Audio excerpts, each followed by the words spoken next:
Oke, selamat malam. Saya Dr. Firman Chandra. Saya pengacara, praktisi hukum, dan pengajar di Magister Ilmu Hukum. Saya garis bawahi bahwa tidak ada yang kebal hukum di Republik Indonesia, termasuk Presiden.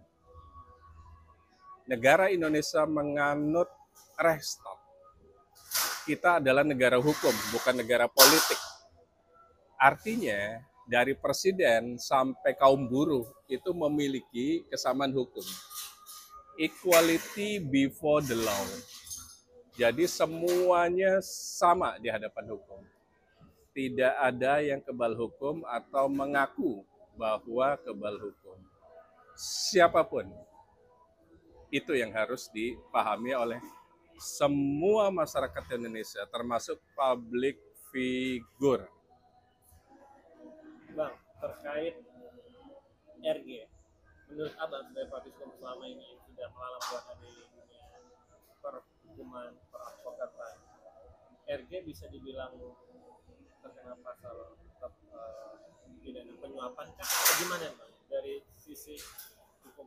Oke, teman-teman netizen, bahwa hukum Indonesia itu sebenarnya rigid, kaku. Manakala kita melihat bahwa pelapor, terlapor itu kena, harus masuk ke sebuah yang namanya instrumen hukum Undang-Undang Tindak Pidana Korupsi, Tipikor. Karena korupsi itu adalah barang siapa yang merugikan keuangan negara. Keuangan negara itu dimanifestasikan sebagai anggaran pendapatan belanja negara dan anggaran pendapatan belanja daerah. APBN disusun oleh pemerintah pusat biasanya, dan itu ada di kementerian. APBD disusun oleh daerah, ada di Pemprov, ada di Pemkab, ada di Pemkot. Itu adalah keuangan negara kita, dari pajak kita, dari PAD kita. Manakala kasusnya berhubungan dengan APBN dan APBD, itu baru dikatakan tindak pidana korupsi. Artinya bahwa penerima atau yang memberi itu dikenakan delik tindak pidana korupsi dan ancaman hukumannya sampai pidana mati di pasal 2 ayat 2 untuk kondisi tertentu minimal 4 tahun. Kemudian ada uang pengganti dan ada denda. Tapi kalau pidana umum yang sekarang terjadi antara RG sebagai pelapor dan NM sebagai terlapor yang sekarang menjadi tersangka, itu tidak ada hubungan dengan keuangan negara dan merugikan perekonomian negara. Jadi tidak mungkin pelapor sekaligus korban dikenakan tindak pidana lainnya. Ini murni korban RG itu. Tidak ada hubungan dengan keuangan negara. Masa korban harus diperiksa juga? Logical fallacy-nya di mana? Jadi yang terkena dan sesuai dengan polisi sekarang yang memang sudah smart menganalis sebuah kasus, yang kena pasti adalah terlapor. Karena apa? Bukti permulaannya sudah cukup jelas. Adanya dugaan pemerasan dan pencucian uang. Di pemerasan 368 itu jelas ancaman hukumannya, di pencucian uang jelas ancaman hukumannya. Jadi yang memang patut kena dan menjadi tersangka dan mungkin bisa menjadi terdakwa dan disidangkan di persidangan, itu hanya NM karena dia pelaku. Bang, tapi NM katanya akan mengajukan dari anaknya sendiri akan mengajukan penangguhan penahanan, yaitu Laura atau Lodi. Menurut Abang sebagai praktis hukum, bisa gak sih Bang seorang anak di bawah umur melakukan penangguhan penangguhan untuk seorang ibunya yang katanya infonya dia punya anak 3 yang masih kecil dan juga infonya lagi hamil. Gimana hukumnya seperti apa? Penangguhan penahanan itu adalah hak dari seorang tersangka dan atau terdakwa. Itu adalah hak. Gunakan hak tersebut. Namun penyidik, apakah penyidik di kepolisian, penyidik di KPK, penyidik di kejaksaan, itu memiliki syarat formil, syarat utama yang harus dipenuhi oleh penjamin penangguhan penahanan. Syarat formil utama adalah orang tersebut memiliki garis keturunan atau pasangannya. Yang kedua, sudah dewasa. Dewasa menurut Undang-Undang Perkawinan nomor 1 tahun 74 yang diperbaharui di tahun 2000-an. Itu harus 19 tahun. Di hukum perdata kita, dewasa itu 21 tahun. Itu syarat kedua. Dan syarat-syarat subjektif lainnya yang sesuai dengan syarat formal dari penyidik tersebut. Artinya, bila diajukan oleh anak di bawah umur, kita bisa tahu permohonan penangguhannya itu dikabulkan atau ditolak oleh penyidik. Berarti gugur untuk anaknya yang gugur dan ditolak.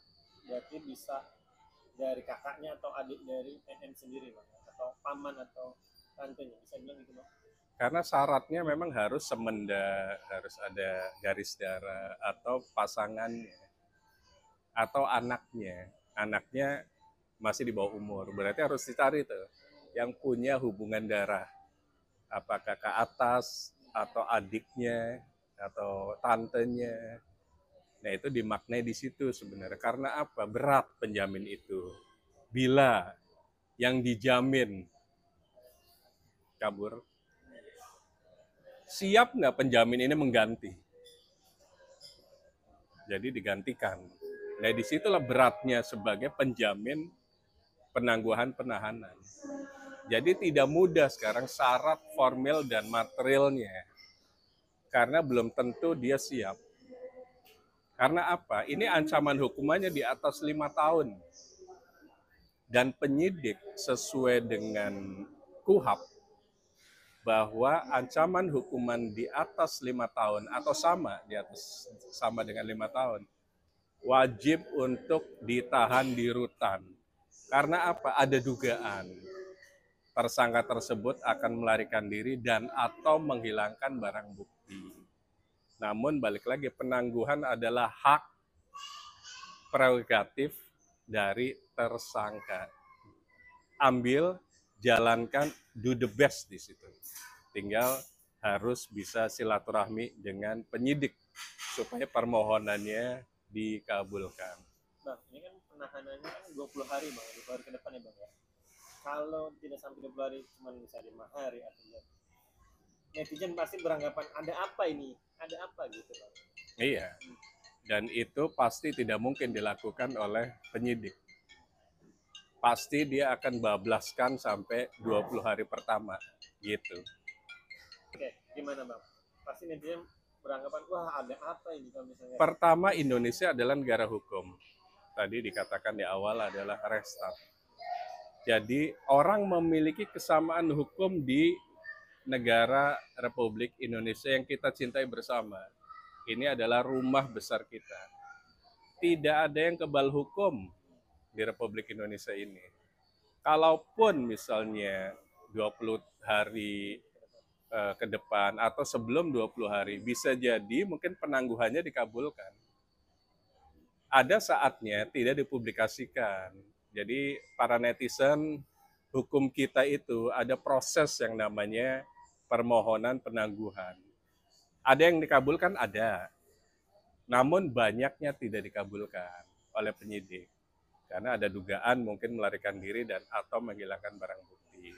Jadi tidak semua permohonan penangguhan, penahanan, itu dikabulkan oleh penyidik. Karena proses mata rantainya panjang. Penyidik harus diskusi sama kanit. Kanit diskusi sama Kasubdit. Kasubdit diskusi sama Dir, baik Krimum dan atau Krimsus. Dir diskusi lagi sama Kapolda. Dan rentetannya panjang. Itu butuh tanda tangan dari mereka. Kalau approval, baru dikabulkan. Tapi kalau nggak approval, biasa diperpanjang lagi tuh penahanannya. Di 40 hari berikutnya. Sebelum diserah terimakan tahap 2 ke kejaksaan acara. Jadi seseorang ditahan itu harus melewati 20 hari pertama dulu.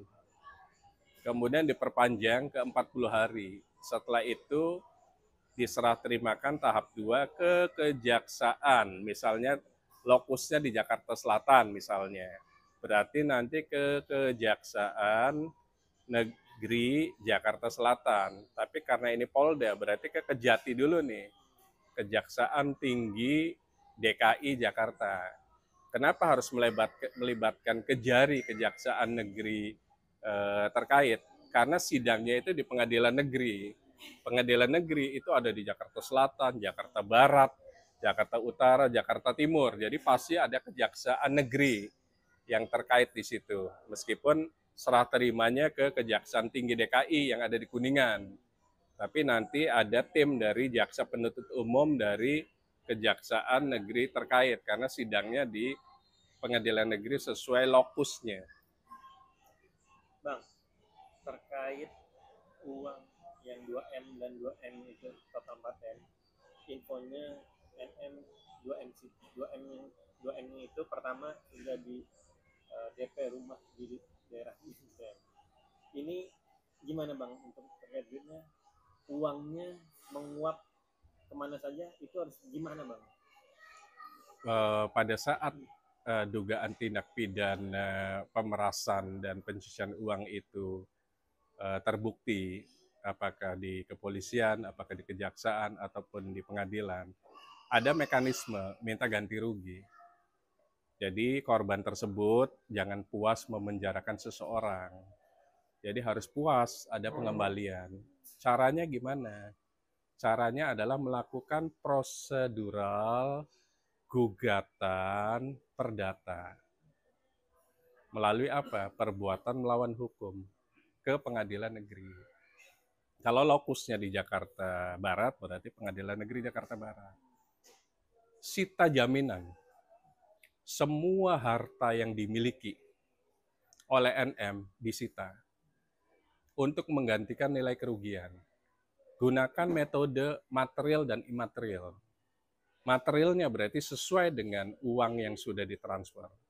Imaterialnya bisa tergantung dari kerugian psikis yang diderita oleh RG. Bisa berapa persen dari nilai material tadi. Misalnya sudah mentransfer 4 miliar. Imaterialnya dobelin atau triplein di situ. Karena ujung dari pemerasan, pencucian uang itu harus pemiskinan. Meskipun ini adalah pidana umum. Karena apa? Ada efek jera di situ. Jangan puas dengan memenjarakan seseorang. Gunakan upaya gugatan perdata agar harta yang dimiliki oleh pelaku diambil semua plus ada imaterial. Makanya lakukan investigasi. Pelaku punya apa saja. Masukin gugatan dan alat buktinya di pengadilan. Itu yang harus dilakukan. Terakhir bang, terkait polemik atribut pakai baju oranye dan borgol, menurut abang sebagai praktisi hukum gimana melihatnya? Karena kemarin netizen mengatakan, wah mentang-mentang artis kok bajunya nggak dipakai baju oranye dengan rapi, terus nggak pakai borgol, termasuk aslinya juga pakai baju asal-asalan. Abang sendiri gimana? Ada syarat atau ada aturan nggak sih bang di dalam? Secara SOP pasti tidak rigid kalau hal yang kayak begitu. Tapi biasanya penyidik akan mengumumkan tersangka lewat publikasi, media televisi ataupun media sosial. Itu saja sebenarnya sudah cukup gitu loh. Tapi memang ada syarat berikutnya, yaitu pada saat dipublikasi preskon, si tersangka tersebut sudah memakai baju orange. Ini otokritik juga. semestinya sama. Artinya memang tidak ada SOP yang baku, tapi semestinya kalau mau disamain harusnya bisa. Mau public figure, mau pejabat, mau rakyat biasa yang kaum marhaenisme pun, kaum marginal pun, kalau sudah jadi tersangka dan dipublikasikan, pakai baju orange yang rapi. Kalau memang semuanya diborgol semuanya. Meskipun itu bukan sebuah standarisasi.